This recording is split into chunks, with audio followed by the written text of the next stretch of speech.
ये दिखाती थी कि हमें कितनी चिंता है, हमें कितना दर्द है दिल्ली के लिए, उस दर्द की सारी पोथियां भी हमने देखी।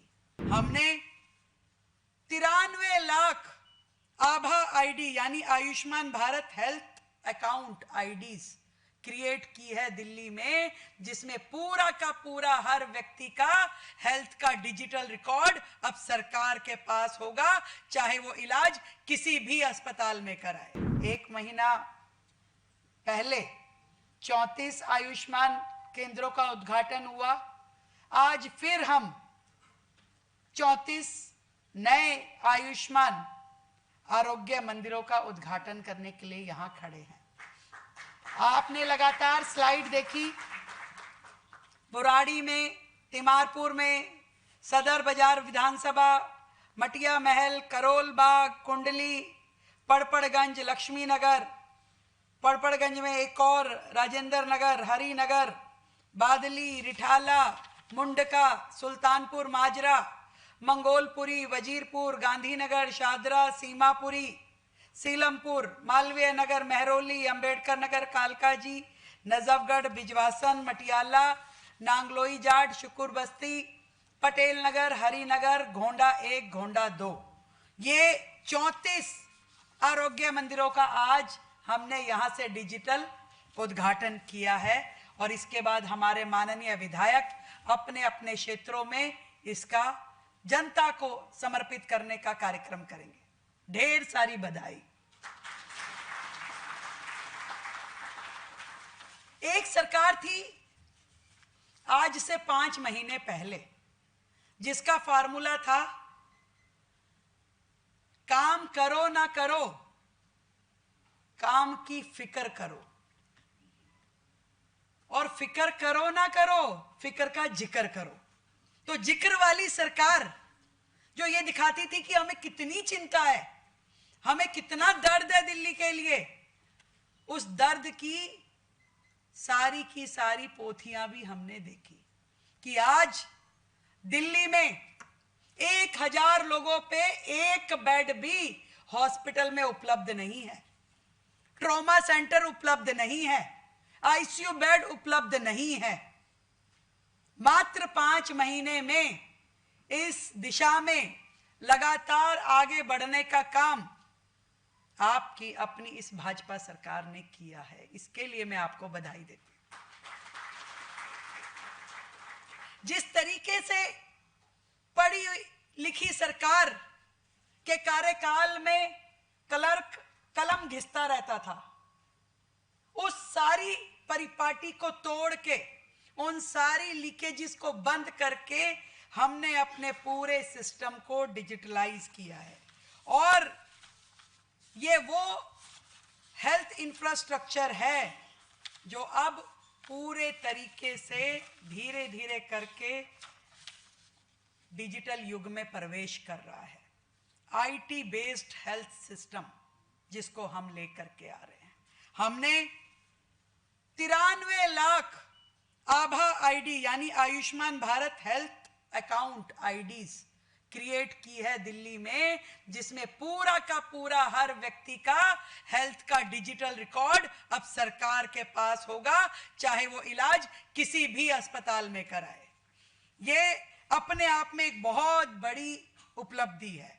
इसी तरीके से next generation hospital information management system, यानी कि आपको ओपीडी के लिए टाइम लेना है, आपको टेस्टिंग के लिए टाइम लेना है, आपको अपने लिए हॉस्पिटल से जुड़े हुए lab, radiology, medical record, billing, ambulance, administration, हर तरह की प्रक्रिया के लिए आप डिजिटल प्लेटफॉर्म पे जा करके अस्पताल से संपर्क कर सकते हैं। आप देखिए कितना सुखद अनुभव दिल्ली की जनता के लिए होगा कि उसे एक सर्विस चाहिए, वो घर बैठे अपने लिए टाइम तय करवा लेगा बड़े से बड़े डॉक्टर का, उसे कहीं धक्के खाने की जरूरत नहीं है। एम्बुलेंस की बुकिंग से लेकर के मेडिकल रिकॉर्ड को चेक करना, अपने लिए टेस्टिंग के लिए समय लेना, इससे पहले दिल्ली के अस्पतालों में उपलब्ध नहीं था।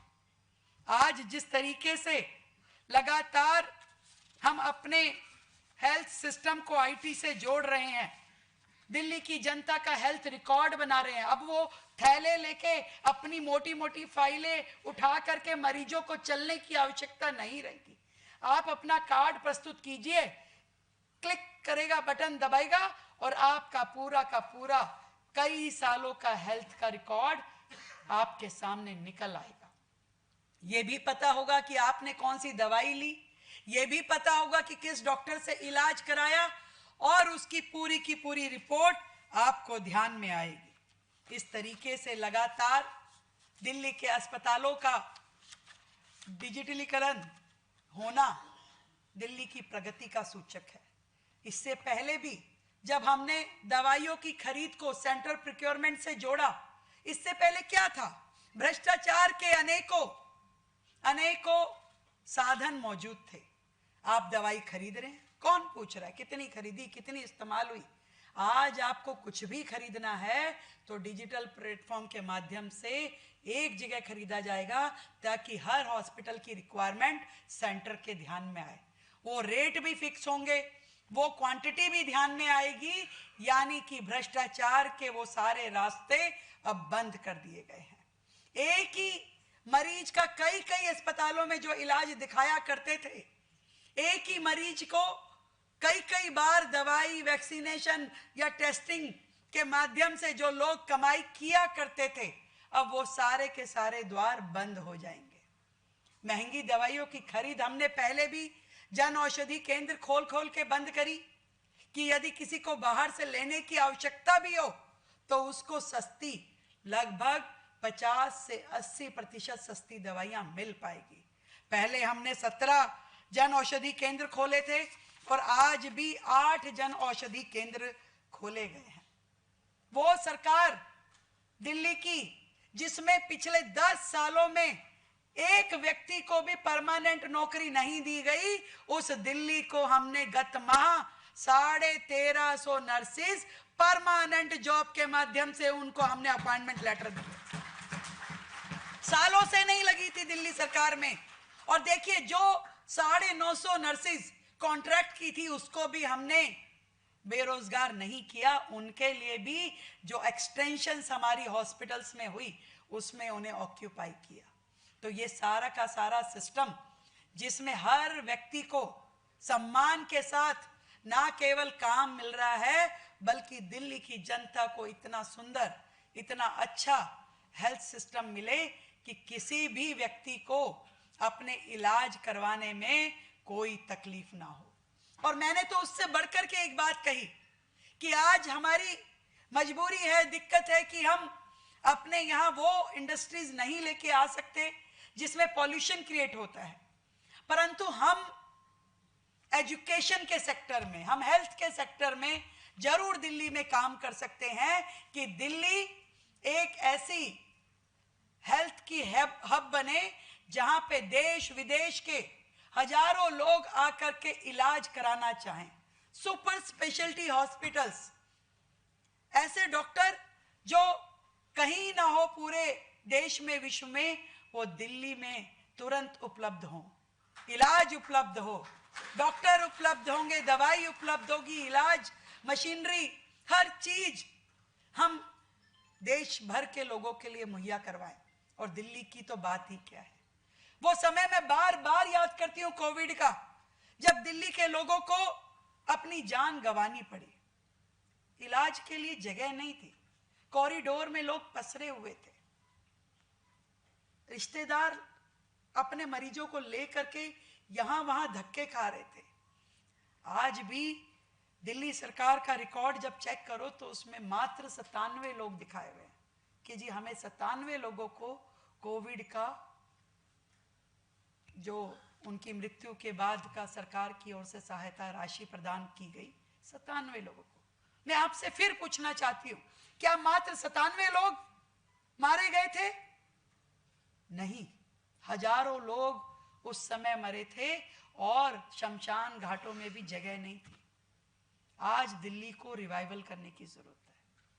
दिल्ली की जनता की एक वोट की ताकत ने आज दिल्ली को इस दिशा में काम करने के लिए सक्षम बनाया है। वो 24 अस्पताल जो पिछली सरकार अधूरे छोड़ के गई, करोड़ों रुपए उसमें लगा करके उन्होंने बर्बाद कर दिया।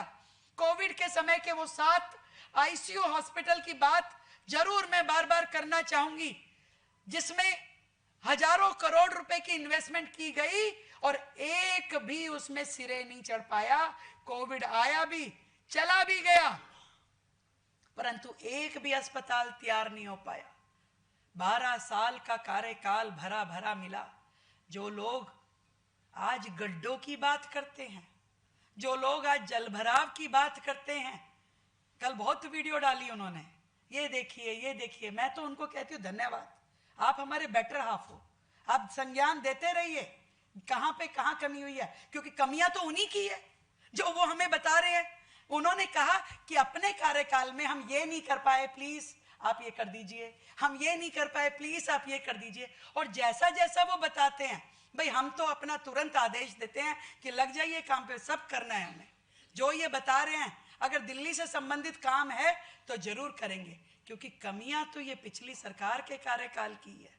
11-12 साल के कार्यकाल में आपसे दिल्ली के गड्ढे नहीं भरे गए, दिल्ली का जल भराव नहीं रोका गया, दिल्ली के लोगों को छोटी छोटी सुविधाओं के लिए तरसना पड़ा। दिल्ली के अस्पतालों में दवाई नहीं थी। न जाने कौन सा हेल्थ मॉडल, मैं तो आज तक खोज रही हूं कि भाई वो हेल्थ मॉडल है कहां, कि जिसकी आप बड़ाई करते थे, जिसको आप छपवाते थे, वो कहां गया? क्या दिखाऊं मैं तो खुद खोज रही हूं, बार बार दिखा। अरे वो दिखा तो दो भाई, कहां है वो हेल्थ मॉडल? क्यों दिल्ली के लोग आज भी इलाज के लिए तरस रहे हैं? क्यों हमें इतनी विस्तृत प्लानिंग करनी पड़ रही है? क्यों दोबारा से सब चीजों को शेड्यूल किया जाना पड़ रहा है? हर चीज में, यहां तक कि अस्पतालों में एक हॉस्पिटल के पास एक एमएस नहीं था, 4 हॉस्पिटल्स में एक एमएस लगाया हुआ था। क्यों आपने एक भी भर्ती नहीं करी? क्यों डॉक्टर पूरे नहीं दिए? क्यों नर्सेज नहीं दी? क्यों पैरामेडिकल आपने स्टाफ दिल्ली के अस्पतालों को नहीं दिया? केवल अपना घर भरने में लगे थे, उनको कोई मतलब नहीं था दिल्ली की जनता से, दिल्ली के लोगों के स्वास्थ्य से। अगर होता तो वो इस दिशा में काम करते। एक हॉस्पिटल वो अपने समय में पूरा नहीं कर पाए, ये बड़ी शर्म की बात है। और जहां तक मोहल्ला क्लिनिक और आरोग्य मंदिर के कंपैरिजन की बात है, मैं फिर बताना चाहूंगी, एक तरफ वो मोहल्ला क्लिनिक थे जिनके लिए उन्होंने, वो मैंने बताया ना, फिक्र जिक्र वो सब किया, पर उसमें था कुछ नहीं। किसी को अगर चोट लग जाए तो पट्टी बांधने के लिए, टेटनस का इंजेक्शन लगाने की भी उसमें सुविधा नहीं थी। जबकि ये जो आरोग्य मंदिर है, इसमें ना केवल टीकाकरण, जो बच्चों का आपका जो हेल्थ के टीकाकरण होते हैं, गर्भावस्था के बाद में महिला का और बच्चे के स्वास्थ्य की देखभाल की सारी सुविधाएं, मानसिक स्वास्थ्य की सुविधाएं, टीबी उन्मूलन की सुविधाएं, कुष्ठ रोग की सुविधाएं और नॉन कम्युनिकेबल डिजीजेस की सुविधाएं, और इसके अलावा सभी 23 प्रकार के लैब टेस्ट की सुविधाएं यहां इन आरोग्य मंदिरों में है। एक तरीके से आपका प्राइमरी हेल्थ के ये वो इंस्टीट्यूशन है कि जब आपको कोई भी प्राइमरी लेवल की हेल्थ नीड है तो आप वहां जा सकते हैं। देखिए, दिल्ली को सक्षम बनाने के लिए जरूर हमें अपने हेल्थ के इंफ्रास्ट्रक्चर को 3 कैटेगरीज में डिवाइड करना पड़ेगा, एक प्राइमरी, एक सेकेंडरी और एक उसके ऊपर हाई टेंशन, जिसमें कि आप सुपर स्पेशलिटी हॉस्पिटल्स को जनरेट करेंगे। और मैंने ये बताया कि ये जो 4 आईसीयू के हॉस्पिटल उन्होंने शुरू किए, जिसमें खाली केवल उनके पिलर लगा के पोटा कैबिन लोहे के रख दिए गए, उन सब को हम नए सिरे से 7 सुपर स्पेशलिटी हॉस्पिटल दिल्ली के लिए बनाएंगे, जहां पे विशेष बीमारियों के विशेष इलाज उपलब्ध होंगे। और इसी तरीके से बाकी के जो हॉस्पिटल भी हैं उनको जल्द से जल्द टाइम बाउंड तरीके से पूरा करने के लिए काम किया जाएगा। पूरे हेल्थ सिस्टम में कोई भी कागज खींचने की जरूरत नहीं होगी, हर चीज डिजिटलाइज होगी। आपका रिसेप्शन पे बैठा हुआ व्यक्ति भी ऑनलाइन आपके कंप्यूटर पे आपका रिकॉर्ड जमा करेगा और दिखाएगा। आपकी रिपोर्ट्स आपको ऑनलाइन मिल पाने की सुविधा होगी। आपके हेल्थ के मैसेजेस आपके पास पहुंचा करेंगे। इस तरीके से काम करते हुए दिल्ली के तीनों कैटेगरीज की हेल्थ सुविधाओं को बढ़ाने का काम दिल्ली करेगी। मैं आज दिल्ली को फिर से ढेरों बधाई देती हूं कि आपका जो हक है, जो दिल्ली का हक है, जो उनको मिलना ही चाहिए, देश की राजधानी की जनता के लिए जो जो काम होने ही चाहिए, लगातार उन कामों को करने की दिशा में आपके द्वारा चुनी गई दिल्ली सरकार ये काम कर रही है, लगातार कर रही है और पूरी मेहनत के साथ कर रही है। मैं अपने सभी माननीय विधायकों को भी बहुत बधाई देना चाहती हूँ, जिन्होंने खड़े होकर के इतने छोटे टाइम में अपने यहाँ आरोग्य मंदिर बनवाने की काम को पूरा किया। एक एक विधानसभा में 15-15 आरोग्य मंदिर बनने हैं और वो तभी संभव हो पा रहा है जब हमारा जनप्रतिनिधि अपने एजेंडा में उसको प्रायोरिटी से रखता है और उस पर काम करता है। और यही आरोग्य मंदिर ही हमारे विधानसभा की जनता की लाइफ लाइन बनने वाले हैं। वही लाइफ लाइन बनेंगे। आपको सेकेंडरी हॉस्पिटल की या सुपर स्पेशलिटी हॉस्पिटल की जरूरत तब पड़ेगी जब उससे ऊपर की इमरजेंसी आए, नहीं तो यही हॉस्पिटल, यही डिस्पेंसरीज, यही आरोग्य मंदिर ही दिन रात आपकी जनता की सेवा करने वाले हैं, जहां पर qualified doctor, qualified nurses, qualified paramedical staff सभी लोगों की उपलब्धता रहेगी। एक ऐसा सवेरा दिल्ली अब देख पाएगी जो निरोगी काया के साथ साथ एक नया सूरज, नई आशा की किरण दिल्ली के लिए लेकर के आएगा। मैं बहुत बहुत धन्यवाद देना चाहूँगी देश के प्रधानमंत्री आदरणीय नरेंद्र मोदी जी का, जिनके सहयोग से दिल्ली लगातार विकसित दिल्ली की ओर बढ़ रही है। और इतना बड़ा सहयोग जो दिल्ली को उन्होंने 1700 करोड़ रुपए का दिया, जिसके कारण से हम ये पूरा दिल्ली का हेल्थ इंफ्रास्ट्रक्चर डेवलप कर पा रहे हैं। एक बार जोरदार तालियों से अभिनंदन करते हुए देश के प्रधानमंत्री, देश के स्वास्थ्य मंत्री जी का हम धन्यवाद करते हैं कि दिल्ली आगे बढ़ेगी तो देश की गति भी बढ़ेगी और लोगों का जीवन स्तर भी बढ़ेगा। जय हिंद, जय भारती।